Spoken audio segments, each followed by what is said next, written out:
Hello folks, BookBrew.com here, and me, Arne Purza, the creator of the project, continuing our August playtest sessions. Here is just some standard action, couple of fringe decks, well, basically one fringe deck and one established, quite competitive deck, and that one is on the right side of the screen. That is Blue-White's Heroic, the Logan Mises deck list from finals of one of the last Star City Opens, and I'm just playing here on the left side of the screen just Monoblack Aggro, the Humans version with Obelisks and Hall of Triumphs. I started with Tormented Hero 2-1 drop, and he started with the Fable Hero, and then pretty sweet draw from him. Ordeal of Tessa, Heroic triggers, +1 counter attacks, triggers again, so he's smashing me with a 3-4 body.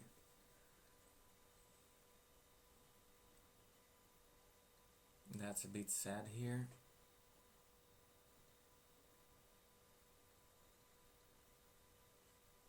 This puts me in a very tough spot. Outside of things like ultimate price, I can't really kill his guy. So he's probably gonna draw 2 extra cards there, which is pretty sad. I attacked for 2 and applied a couple more 1-drops, another Tormented Hero and the Shadow Spear. I think that's the name. That's the 1-1 with dash for 2, and when it attacks it drains 1 life from my opponent. Takes a turn back. Third land, that's Mana Confluence, which is I believe only at 2 off in the blue-white list.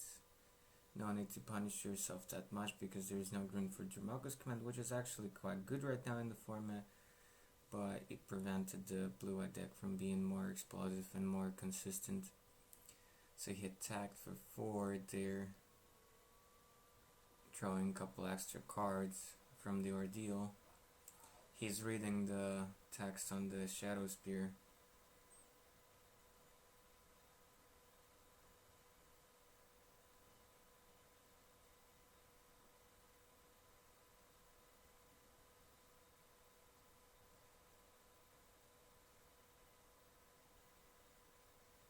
After I set it I don't block, which I obviously do not at this point, he casts a Defiant Strike on it, so that's 2 extra damage basically from the Heroic trigger and the actual card.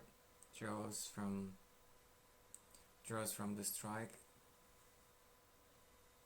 and just passes the turn, signifying that probably he has some protection spell in his hand, and he didn't cast anything else because he had just the Confluence to cast his white protection spell, and from the island he could only cast something like an Aqueous form, which apparently he didn't draw.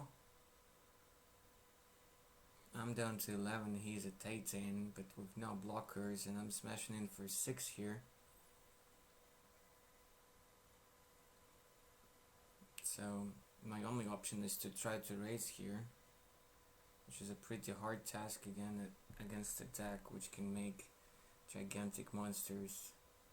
Play a Blast Out Champion and Painseer.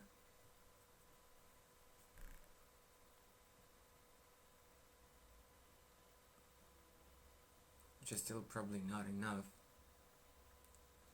I think in that version of Monoblack I had the 1 passkey, 1 of Sign and Blood, which could have done it for me here if he wouldn't draw another creature or an Ordeal of Heliod. He drew the Aqueous form, which is unfortunate, so I couldn't really block with anything. Smashes in, scries from the form, keeps it on top. I take 6 damage, go down to 5, but then no other creature from him. He's trying to calculate what could go wrong for him during my turn.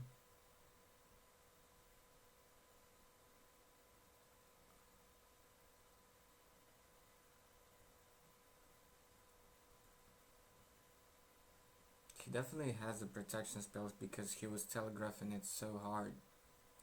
Basically, I needed another dash guy here. I lost quite a bit of life from the. Ah no, I didn't lose any. I didn't lose any life because it wasn't tapped.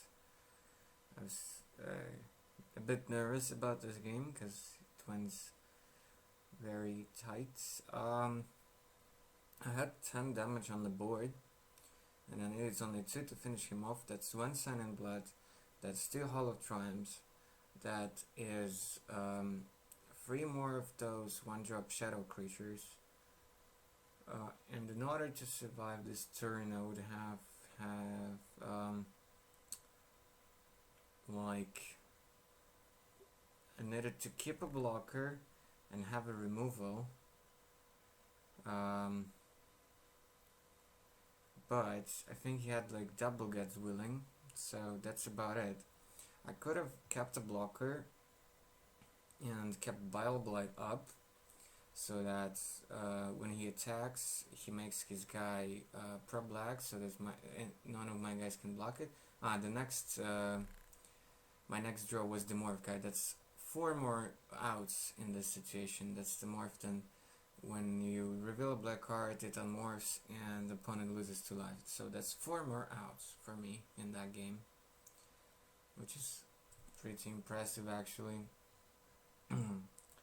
So if he would have just 1 protection spell, there was a chance that at 5 life I could just, in response to him, God's Willing up his guy so that I can't block it. I could Bile Blight it, make it a bit smaller, and hope to survive that attack. His creature was already at 6 power, I was at 5, so with Wanga's Willings, it would be already 7 power. So the odds of me surviving that would be pretty slim, but I guess I had to try it, because that was my only chance. I would make his guy a 4 power from the Bile Blight, but then if he would have any other spell in his hand, I would be dead anyway. So quite a lot of outs for me.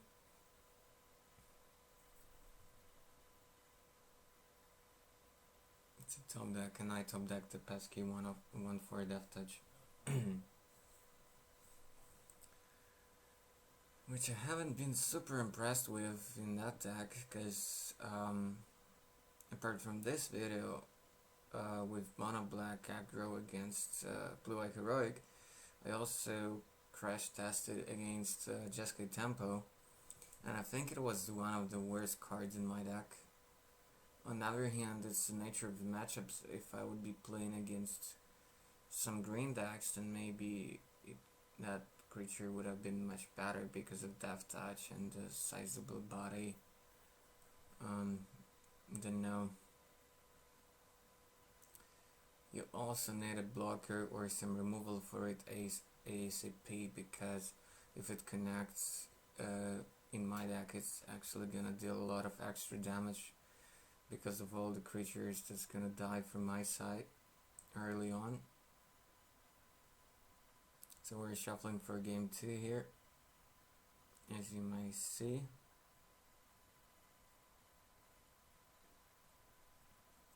Yeah, to be fair, right now Ring White Command is amazing in the standard meta game. On the other hand, while people argue that Banned Heroic is probably the best shell for it, the Blue Eye, I think, is a much more consistent deck, and you remove so many stupid factors of just losing to your own deck. That is super annoying, as well as the frozen camera, but that's gonna go away very soon. In the meanwhile, I could tell that it's hard for me to figure out the best configuration for Monoblack Aggro. Probably before the rotation I want more obelisks in that, and in addition to halls, so play like an all-in version with 4 obelisks and 2 halls, something like that. In the matchups against Heroic and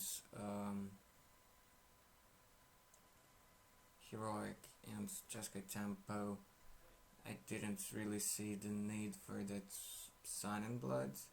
It gives the deck some reach, but that's not super impressive. Okay, the picture unfroze, sorry for that.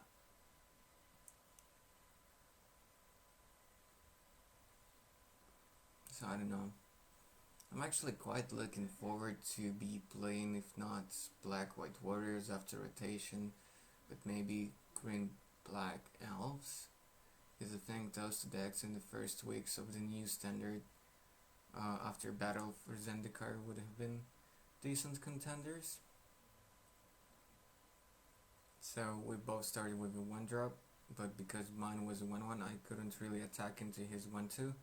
I just had to pass a turn. I think my hand was just mono 3-drops or something like that, and some other lands. That's not the place you want to be against such a tempo deck like Heroic. He cracked the Flighty Strand.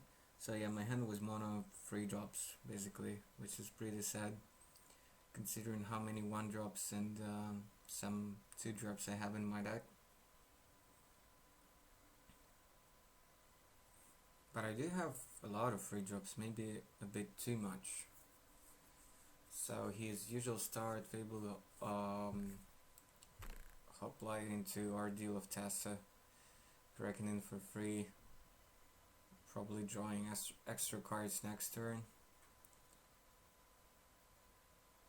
Smashing in for 2, because I'm not blocking with that creature anyway.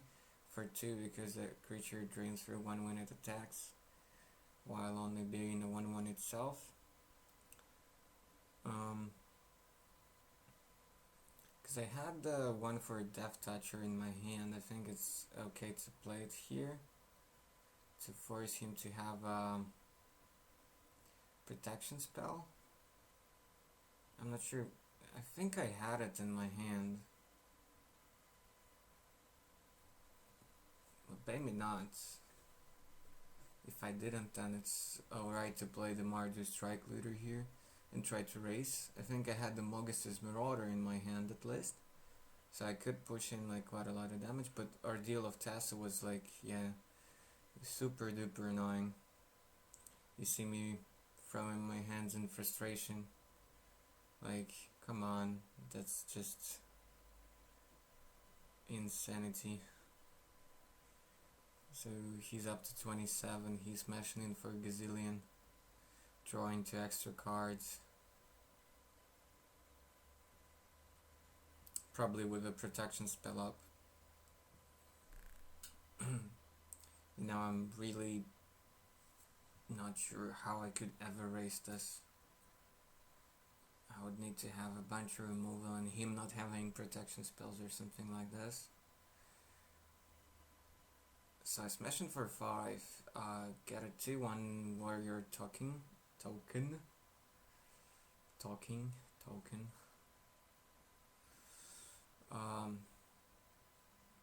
more mana. Now I'm playing the 1-4. I don't know why I didn't play it the turn before.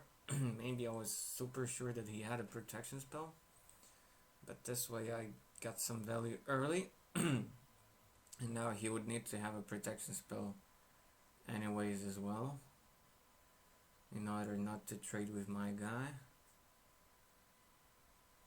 But I'm at 11. I think his creature is already like a 5-6, so effectively that's a 2-turn clock because of all the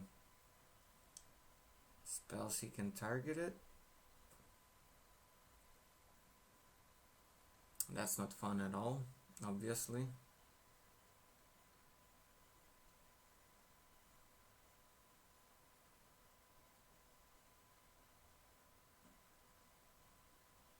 Well, it gets willing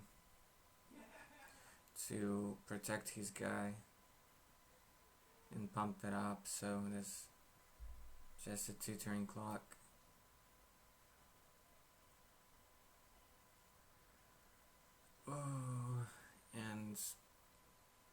He's probably got another protection spell.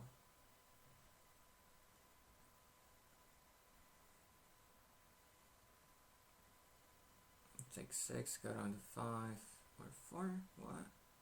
Ah, yeah, okay, it was already a 7 power guy. Missed one pump somewhere. I mean, not in the match, but during looking at it now. Let's have like 5, 7, 8. I get a token.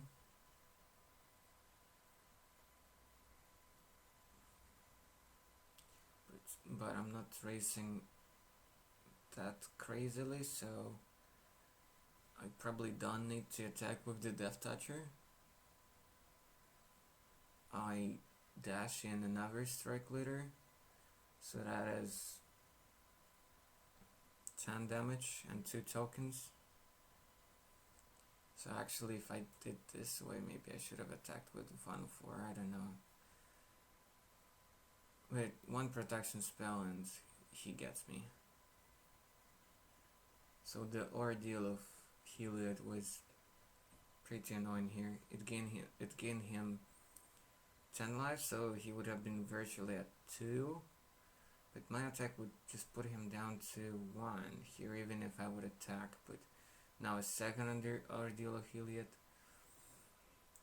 Right, but why would he do that unless he has a protection spell? So, because you can still block it and trade, so, but yeah, he had another, he had a presence. Johnny's presence, and the guy's willing. Just slow rolling me like a dirty dog. Like a dirty, dirty dog. Top deck Hall of Triumph. So no protection spell from him this turn, and even with Ordeal of Heliod, it would be fine. I think I would be able to eventually raise him. So I only really cared about that second protection spell. Janie's presence wouldn't have mattered. I would have been alright to throw in my 1/4 for the presence, I think. Because I would be crackbacking for so much damage next turn and making extra tokens.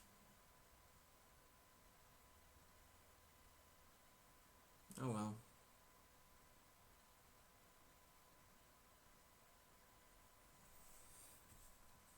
Another close game. But yeah, I was enjoying like insanely good in this game at least. But his draw was just peanut butters. I mean, his later turns were not super insane, but Fabled's Hoplite into Ordeal of Task is just what you want to have. Maybe against a deck with Bile Blights and such, you want to have Laguna Tarara, the 0/4 1-drop. But Hoplite into Ordeal of Task is also pretty nice, I must admit. So still with main deck configurations, no sideboarding yet. So yeah, against other creature decks, Monoblack Aggro is actually quite okay. It would probably just struggle against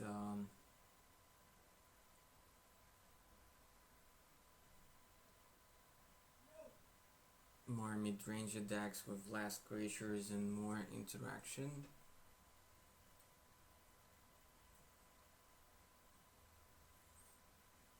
I have a strange feeling that the one for Death Touch Warriors, the 3-drops, should have been like a, I don't know, maybe a Boon Satyr? Boon of Erebus, I mean. Because then that means that the deck would have been much better against all the removals and Green Devotion decks and the like, and all the Death Mist Raptor decks. It wouldn't have been amazing in this matchup, but it would basically be like a shock, like give me the extra reach that I wanted. So it would give me an extra top deck in the stations when he's at 12, and I just have 10 damage coming through. This would give me a way to close out the game before he gets the winning combination.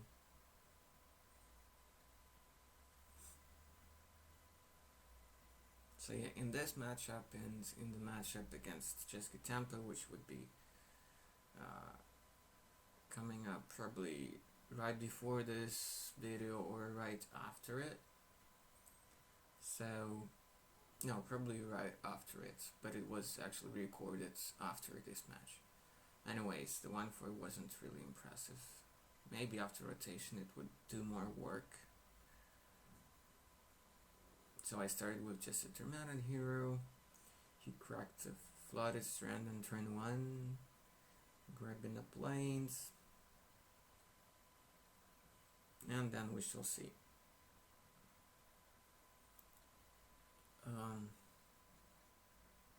It's terribly lit, but I think it's again the hoplites, not the Laguna. I'm not sure. Anyway, I think there are just about 8 of those 1-drops. Anyways, only 2 types of it, the hoplite and the Laguna. The 04.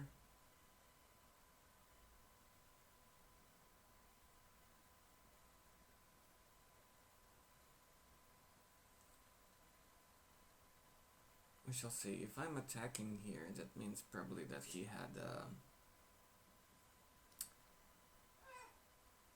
1-2 Fabled Hero. If I'm not attacking, then that probably means that it's Laguna.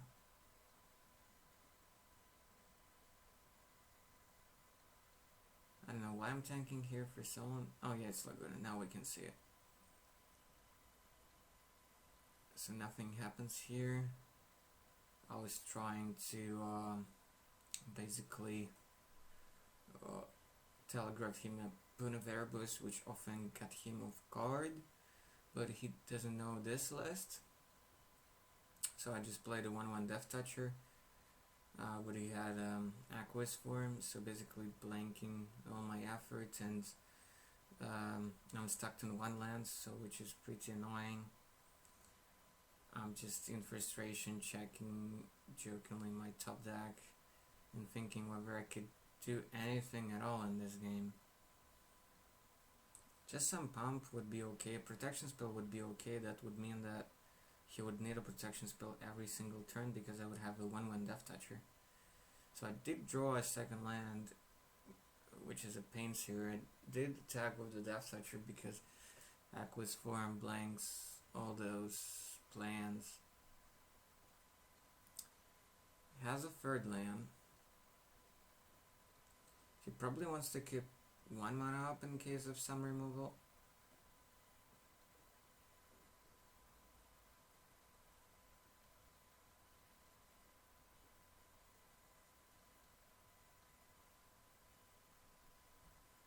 So he goes to attack. I think he would resolve this cry first, so that he gets to draw something that he wants. I think he missequenced it a bit here,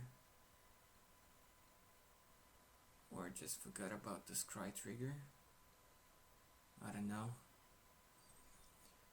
Well, he could afford to have some mistakes here, I think, so he played just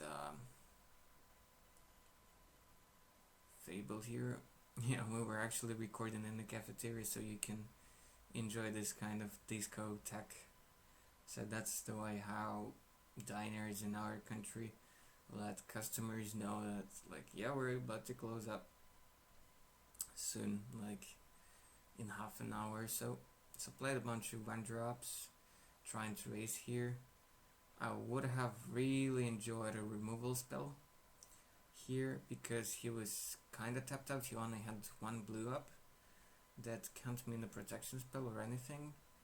And because we're before sideboard, he wouldn't be able to have like a stubborn denial, which are probably just in the sideboard. So hero doesn't run those things in the main deck. Normally doesn't, at least. He's at 13, I'm at 16. I'm actually in a decent shape here to race, to be honest. Unless he has a white Ordeal of Heliod. If that is the case, then I'm in trouble. Okay, second Aqueous form on the Fabled, or was it like second Laguna? I think it was just second Laguna, the 04. So the first one's coming in, sure. Take 2. I think he again forgot to scry, which is kind of funny. Probably worrying about all the pressure. Take 1 from the Painseer. Drawing a Reaper, drawing for the turn. He has basically 1/5 as a blocker and a Fabled here, which is 1/2.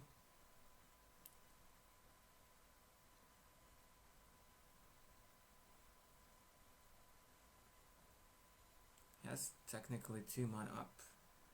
He, for some, so he was thinking to block my Painseer so that he could pump it with something and eat it, which is weird. So I attack with the team. He blocks a Tormented hero, Painseer, Reaper, another hero, and the champion gets through. Now another Tormented is eaten by his 1/5. So I trade with the 1/2, which is a bit surprising considering that he was thinking to block the Painseer. I play just face up those 1/1 Death Touchers, which are not really good in this situation, but I'm at 13. His creatures are not that big. Unless he gets the white Ordeal, he actually would be losing this game, I think. He could obviously just stay on defense, but with creatures both enchanted with Aqueous forms, that doesn't seem quite smart. But he doesn't have much of action left, so that's tricky here. So he's thinking for a while like what to actually do here, because he's in a pretty awkward spot.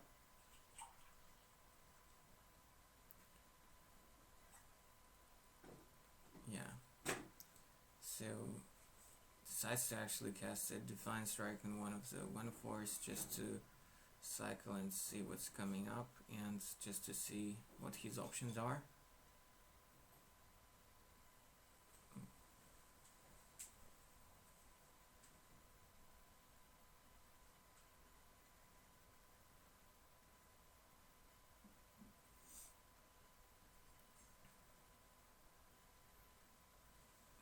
Things were looking pretty gleam and green for him. I don't have exactly Lethal next turn, unless I draw some way to get to a couple of extra damage in. So he cracks Flooded Strand here. I don't know why, because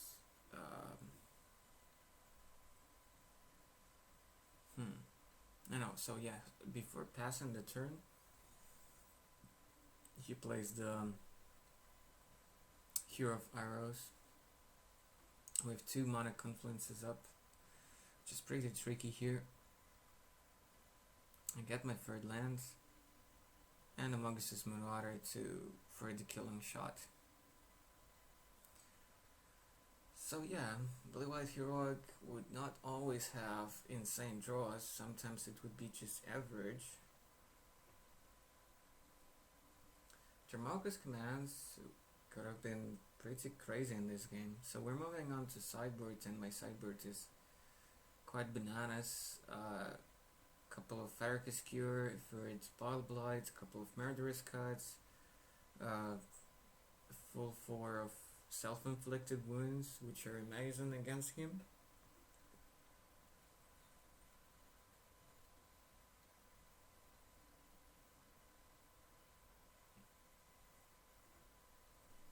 I don't have Thoughtseizes in the main, just Duruses in the sideboard, which are not that great against him. Thoughtseizes I would probably keep or side in.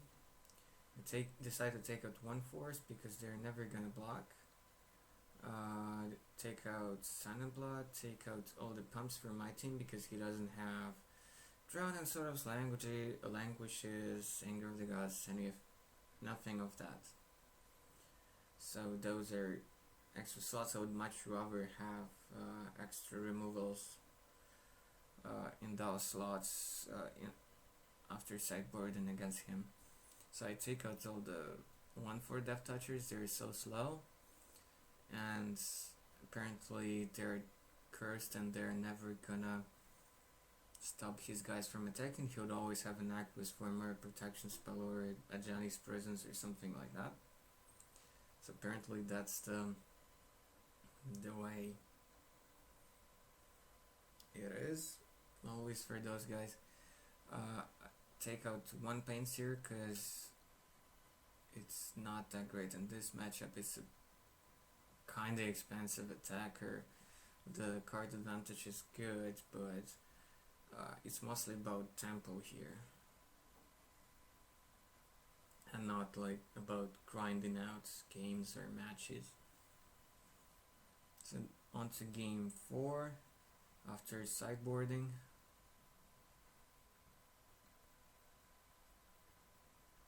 So let's see what's gonna happen here.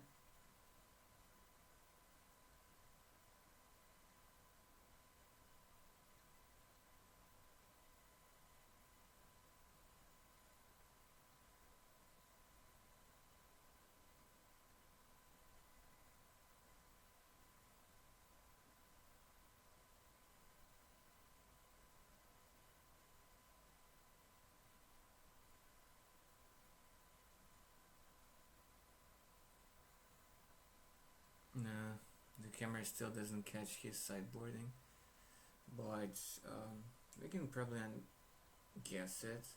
He's probably bringing extra Ordeals of Heligods, any extra creatures he has. I'm not sure what. He's probably not bringing counter spells against the creature deck.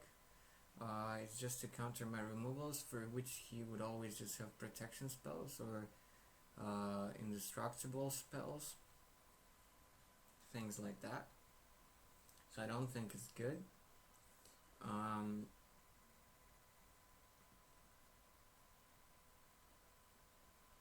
He doesn't need to sideboard a whole lot here.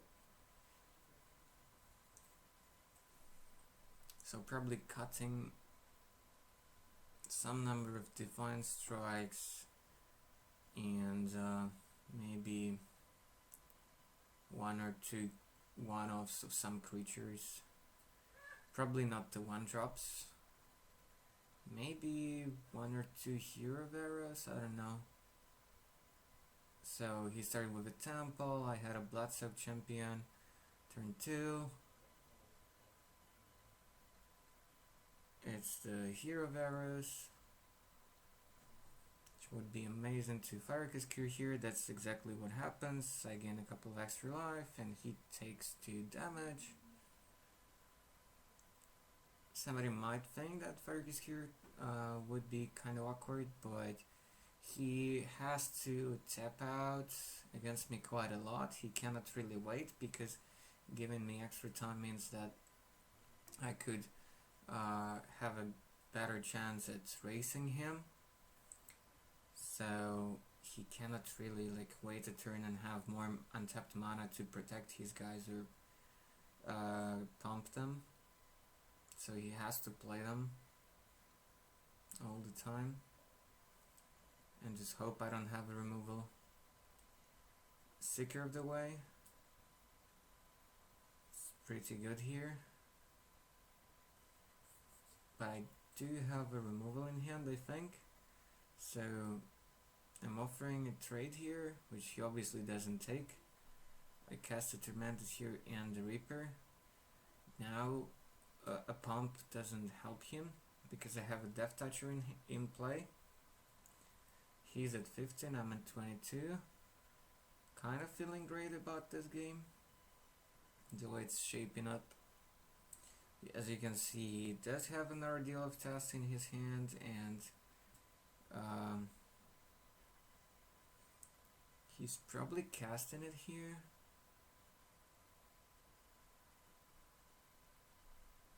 If he needs some way to save his guy or make him unblockable.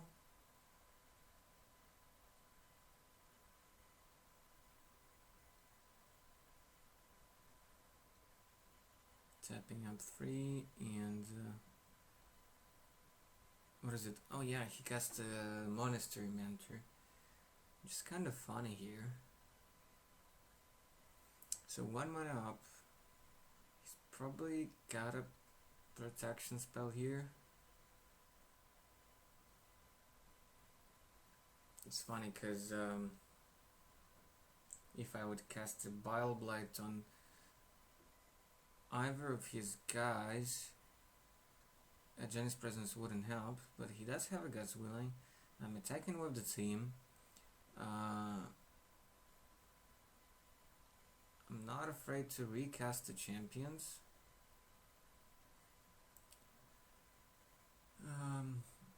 Didn't quite get like which guy he was supposed to save, but anyway, I get responses to all the triggers and the God's Willing.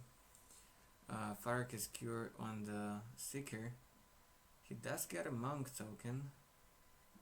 I hope we didn't forget about that.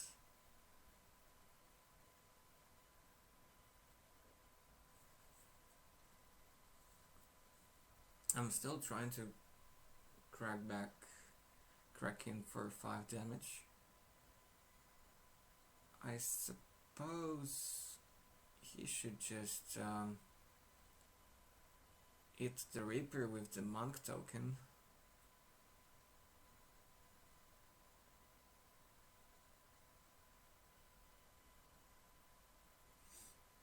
But he decides, well, his Mentor is a 3/3, and for some reason he decides not to use up the Monk token to hit the Death Toucher, which is kind of scary here for me. That means he thinks that he has a good mass of spells to actually try to raise me back and have enough blockers for my guys. So that's Aqua's Form on the Mentor, which adds a Monk token to the board, or Deal of Tessa. Hope we do get to mark that extra damage from the Mana Confluence.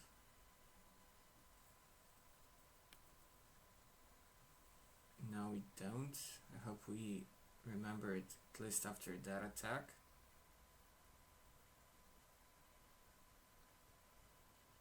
I don't think it would have mattered much because Mentor basically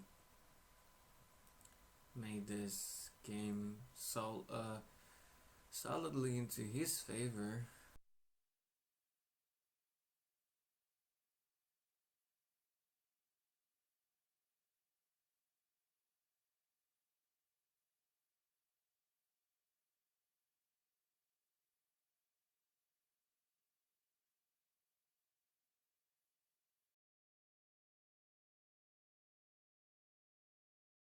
So the tables have turned once again after cleaning up his creatures and attacking for more damage, pushing him down to 8.